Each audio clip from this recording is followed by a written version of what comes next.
지난주에 드디어 2021년에서 2025년 국방 중기계획이 발표되었습니다.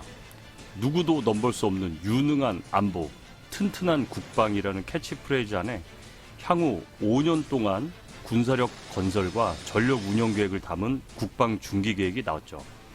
특히 국방개혁 2.0을 성공적으로 완수하여 미래를 대비하고 평화를 지키고 평화를 만드는 혁신 강군으로 거듭나기 위해서 향후 5년간 총 300조 연평균 증가율 6.1%를 배분했습니다. 이게 총 300조를 5년간 쓴다는 거기 때문에 단순히 나누면 1년간 60조잖아요.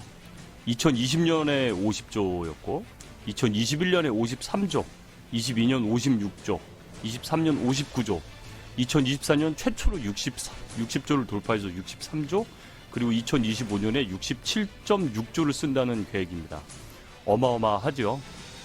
동북아에서 우리의 가장 위협이 되는 중국, 러시아, 북한, 그리고 일본, 이들을 대응하는 국가 전략이라고 하겠습니다. 근데 여러분들이 좀 아셔야 될 게 뭐냐면 이 국방 중기계획에서 300조가 할당된 거는요. 지금 저 포 보세요. 멋있죠?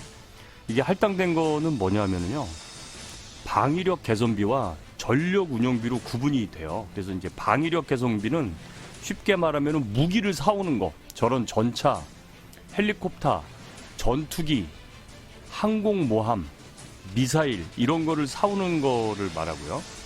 그 다음에 나머지 200조가 이 안정적인 국방을 운영하는 전력 운영비에 쓰이는 겁니다. 그러니까 쉽게 말하면 인건비 같은 거에 쓰이는 거야. 경상 운영비죠. 기업으로 말하면 경상 운영비 같은 거예요. 그러니까 참 우리나라가 얼마나 대단한 군대인지는 여러분들이 잘 아시겠죠. 특히 이 병력이 감축되더라도 전투력을 유지를 해야 되는 아주 이 필연적인 환경에 와 있습니다. 이게 참 절박한 상황인데, 왜냐하면 그냥 인구가 줄어서 그래요. 인구가 줄다 보니까 어쩔 수 없는 거야. 병력 자원이 없거든. 그러다 보니까 결국은 병력이 줄어드니까 이거를 기술로 땜빵을 하겠다라는 거죠. 사실은 병력을 유지하는 게 제일 좋긴 해요.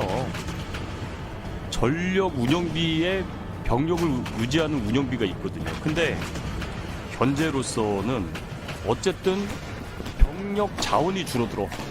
즉 인구가 줄어들어요. 그러다 보니까 어쩔 수 없이 태울 수밖에 없는 건데, 그래서 분야별 목표는 다음과 같아요. 육군은 2개 군단과 3개 보병사단이 해체됩니다. 근데 이제 이거를 숙련된 간부를 증원하고 기동, 화력이 보강된 그런 구조로 바꾸겠다는 거예요. 그래서 신속 대응 사단을 창설하게 됩니다. 이로 인해서 작전 능력이 향상된다 그랬는데, 그냥 작전 능력이 향상되는 게 아니라 현존 작전을 유지하기 위해서 그냥 하는 거야. 병력이 적으니까 어쩔 수 없습니다. 해군은 항공전단 그리고 기동전단을 각각 항공 및 기동 함대 사령부로 바꾸는 거를 하고 있어요. 드디어 항공사령부하고 기동사령부가 창설되는 거죠. 공군은 정찰 비행 전대를 정찰 비행단으로, 공군이 제일 적습니다. 바뀌는 게. 그 다음에 해병대는요, 항공대대를 항공단으로 확대 개편을 하는 거죠. 저는 사실 이 해병의 수거원이 바로 이 항공단이겠죠. 상륙을 하는 데 있어서 공격 헬기하고 또 정찰 헬기가 필요하고 그 다음에 수송 헬기가 필요한데, 우리나라의 이 현실에 맞는지 이거는 한번 봐야 될 거.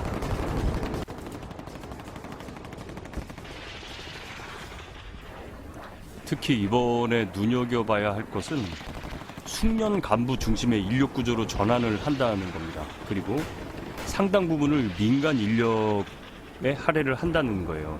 국방 인력 구조를 고효율화 한다는 건데, 쉽게 말하면 병사들 옛날에 사역시키고 청소시키고 회관 같은 데서 써먹고 했는데 그런 거 이제 못하는 거죠. 왜 못하냐? 이게 군의 의식이 바뀐 게 아니에요. 그냥 인력이 없는 거야, 병력이. 이제라도 정신 차린 게 정말 다행이죠. 특히 공관병 이런 거, 공관병 없애야지. 남의 귀한 집 자식 데려다가 왜 설거지 시키고 빨래 시키고, 그게 뭐 하는 짓이야. 근데 꽃보직이다 가끔 이런 사람도 있는데, 저는 아무튼 생각이 좀 다릅니다. 현재 이 피라미드형 인력 구조에서 결국은 적정 획득을 하고 장기 활용이 가능한 그런 항아리형 인력 구조로 바꾸게 돼 있습니다. 숙련 간부를 결국은 양성하는 데 시간이 많이 들고 이 양성한 사람들을 또 계속 유지 운용해야 되는데도 시간이 많이 들겠죠. 그렇기 때문에 우리 군인들은 이제는 전투 분야로만 보내야 되고 비전투 분야는 당연히 민간 병력을 활용해야 됩니다. 근데 이제 제가 여기서 좀 걱정스러운 거는 그럼 주둔지 경계 같은 건 어떻게 하고 여름철 그 제초 작업하고 풀 뽑고 해야 되는데 이런 거 누가 하는지 좀 이게 궁금하기는 해요. 어쨌든 뭐 그거는 이 병력 운영 면에서 새로운 또 그 가능성을 만들겠죠. 다음 방위력 개선 분야는요. 결국은 안보는 어디서든 어떻게든 위협이 될 수가 밖에 없습니다. 그래서 그런 부분을 극복하기 위해서 감시 정찰 그리고 미사일, 한국형 미사일 방어 시스템, 지상 전력을 확대하고 해상, 상륙 전력을 강화하고 공중, 우주 전력을 또 하죠. 그 다음에 유무인 복합 체계, 요즘 비 많이 왔죠? 재난 대응 체제, 그리고 국방, R&D 역량 강화를 하며 방위 산업을 육성하는 것이 주 내용이 되겠습니다.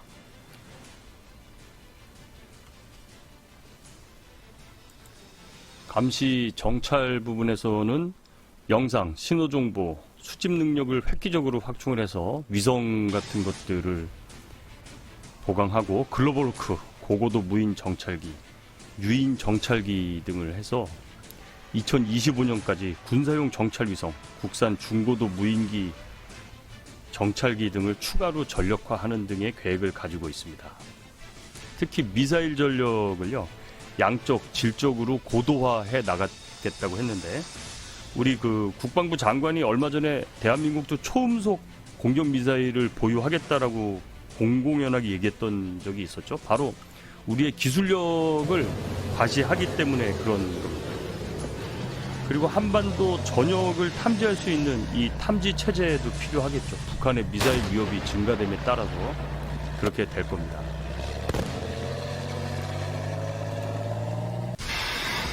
그래서 북한이 미사일 전력을 강화하면 우리는 이에 대한 요격 체계가 필요하잖아요. 그래서 패트리어트와 국내 개발 철매2 성능 개량형을 추가 배치를 하고 대탄도탄 요격 미사일을 현재 대비 2배 이상 증강시킬 예정입니다. 지금 표적기가 떠서 올라가죠. 저 표적기를 요격을 하는 거예요. 패트리어트가 발사해서 표적기를 쏘는 겁니다. 장기적으로는 장거리 지대공 유도 무기인 LSAM, 양산 사업 등에 착수를 해서 현재 대비 약 3배 이상의 요격 미사일을 확보하는 것을 목표로 하고 있어요. 특히 북한이 장사종포를 많이 가지고 있잖아요. 얘네들이 대구경 조종 방사포를 가지고 있죠. 240mm나 300mm. 바로 이런 적의 대구경 조종 방사포의 위협으로부터 수도권과 핵심 중요 시설을 방어할 수 있는 한국형 아이언도민 장사정포 요격 체계를 개발할 것으로 알려져 있습니다. 국내의 순수 기술과 일부 해외 협력을 통해서 가지고 있겠죠. 철매2 성능 개량형도 개발 중입니다. 이렇게 군 구조를 개편을 하면 보병 사단의 경우는 기동 화율을 굉장히 높이게 될 거고요. 또 이게 기동만 높이고 되는 게 아니라 최첨단 사격 통제 시스템이 있어야 돼요. 그래서 저렇게 사격을 하고 바로 이동을 할 수가 있어야 됩니다. 아군의 생존율을 높이는 거예요. 특히 헬리콥터도 소형 무장 헬기를 전력화해서 입체 고속 기동 능력을 보강하는 것이 현재의 전략 중에 하나입니다. 특히 K9의 경우는 포탄을 자동으로 장전할 수 있도록 해서 이 현재 K9 성능 개량을 하면 현재 5명에서 운용 요원이 3명으로 줄어들고 GPS가 장착된 여러 발의 로켓을 발사해서 이 축구장 막 서너 개를 초토할 수 있는 다련장 있죠? 그런 다련장도 전력화해 나간다는 것이 큰 목적 중에 하나가 되겠습니다. 해상 및 상륙 전력은요, 전방위 위협에 대응할 수 있도록 수상, 수중, 공중의 입체적 해양 작전 능력을 균형 있게 아주 발전시켜 나가는데 제가 보기에 해병대가 아주 신난 것 같아요. 일단 경항모를 도입하기로 했죠. 3만 톤급 규모인데 이걸로 병력, 장비, 물자 수송 능력을 보유하고 특히 수직 이착륙 전투기를 운영하게 되는데, 야, 이거 우리 해군이 뭐 완전히 대양 해군으로 발전할 수 있는 최고의 기회죠. 저는 특히 이 해군이 도입하려고 하는 F-35B에 대해서 정말 부럽기도 하고, 이게 과연 해군이 운용을 할 수 있을까, 도입을 해서, 이런 걱정도 좀 듭니다. 이것 때문에 공군이 60대 도입하기로 했던 F-35A가 40대에만 도입이 되고 나머지 20대를 저 B를 사는 데 쓰게 된 거예요. 저걸 누가 운영할지, 공군 조종사가 가서 운영할지, 해군이 자체 운영을 할지, 저렇게 단거리 수직 이륙 능력은 사실 필요합니다. 그리고 우리 해군이 단순히 근해에 머물러 있는 것이 아니라 해외에서 재해 재난 발생이나 아니면 재외 국민 보호 및 해난 사고 구조 작전 등에 분명히 투입이 될 필요성은 있어요. 특히 우리의 화력을 상당히 원거리에 투사시킬 수 있다는 건 매우 의미가 있습니다. 그런데 저것을 유지 운용하는 데 있어서 실질적인 효과가 있느냐, 이거는 좀 봐야 된다는 거죠. 이 경항모가 3만 톤급인데 3만 톤급이면은 예전에 화재가 났던 그 보놈 리처드호보다도 5만 톤급인데 우리가 기왕 할 거면 7만 톤 해버리는 게 낫지 않겠느냐, 차라리. 이게 저의 개인적인 생각이에요. 그러니까 기왕 한다면 그냥 7만 톤급 해버리는 것도 좋겠다. 3만 톤급 그거 해서 뭐예요, 조만한 거. 그래도 초국가적, 비군사적 위협에도 대응이 가능한 다목적 군사기지 역할을 소형 경항모가 할 수 있다는 것은 제가 보기에 매우 의미가 있어 보여요. 해상 교통로를 보호하는 게 여러분, 우리나라 물동량의 95%가 해상 물동량인 거 아시죠? 겨우 한 5% 정도가 항공입니다. 그것도 많이 늘어나서 5%예요. 특히 해외 지역에서 분쟁이 나거나 재난이 나면 우리나라 국민들을 보호하기 위해서 이 해상 기동부대를 증강할 필요가 있잖아요. 단순히 경항모뿐만이 아니라 독자적으로 6,000톤급인 한국형 차기 구축함도 확보를 하려고 하는 걸 보면 어쨌든 굉장히 의지가 있어 보입니다. 이렇게 되면은요, 한반도 주변에 수상함과 잠수함 등의 탐지 능력이 강화가 되고 국민의 해양 활동 보호를 할 수 있는 범위가 많이 넓어진다는 장점이 있기는 해요. 특히 아까 해병대 헬기 단이 하나 창설된다 그랬잖아요. 근데 거기에다가 상륙 작전을 할 때 상륙 전력의 저 F-35B는 매우 큰 긍정적인 화력을 투사시킬 수가 있어요. 그게 초수평선 작전을 할 때, 초수평선 상륙 작전을 할 때는 사실은 해병대의 저 항공기는 절대적으로 필요합니다. 그렇기 때문에 상륙 기동 헬기와 상륙 공격 헬기, 그리고 상륙 돌격 장갑차 추가하여 저렇게 경항모에 단거리 수직 이착륙기를 보유하는 것은 상당히 의미는 있긴 있어요.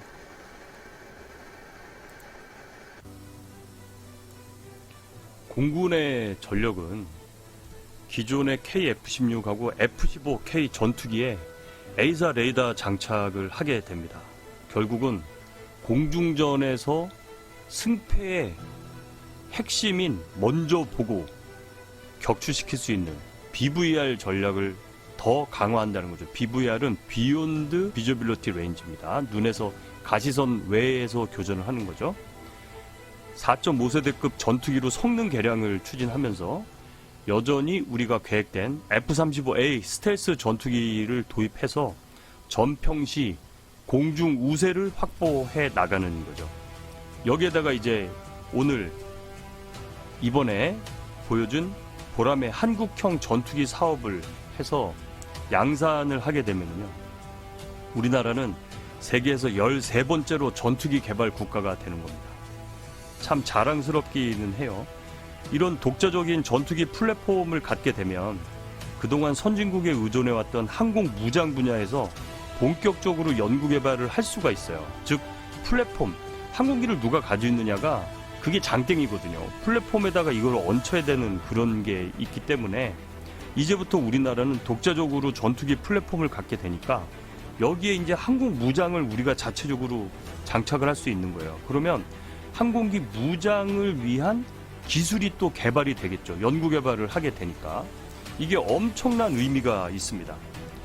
장거리 공대지 유도탄이나 공대함 유도탄 같은 것들을 우리 대한민국에서 독자적으로 개발을 하게 되는 거죠. 전시 물자 보급 및 평시 재재난 발생 시에 제외 국민을 신속하고 또 원거리에서 우리 국민들을 데리고 올 수 있는 그런 그 능력, 이런 것들을 우리 공군이 갖게 됩니다. 거기다가 우주 전력까지 강화를 하겠죠. 미국의 위성 항법 체계 GPS죠. 이거랑 병행 운용이 가능한 한국 자체적인 위성 항법 체계를 과학기술부와 협력해서 진행을 하고 있는 거예요. 현대전은 공중전이라고 할 수 있죠. 공군의 우세만이 현대전의 승패를 좌우할 수가 있습니다. 바로 이런 공군이 눈을 더 강화하고 주먹을 더 강화하는 사업이 진행이 되는 만큼 저는 꼭 성공을 하기를 바라겠습니다. 자, 이렇게 우리 군은 국가 안보 및 경제 발전을 위해서 선도형 방위산업을 육성하고 방산 수출을 적극적으로 지원하는 전략을 펴는 한편 전력 운영 분야에서 부대 구조가 개편이 되더라도 안정적인 국방 운영을 보장하고 혁혁한 공을 세울 수 있는 그런 국방이 되도록 노력을 하겠습니다.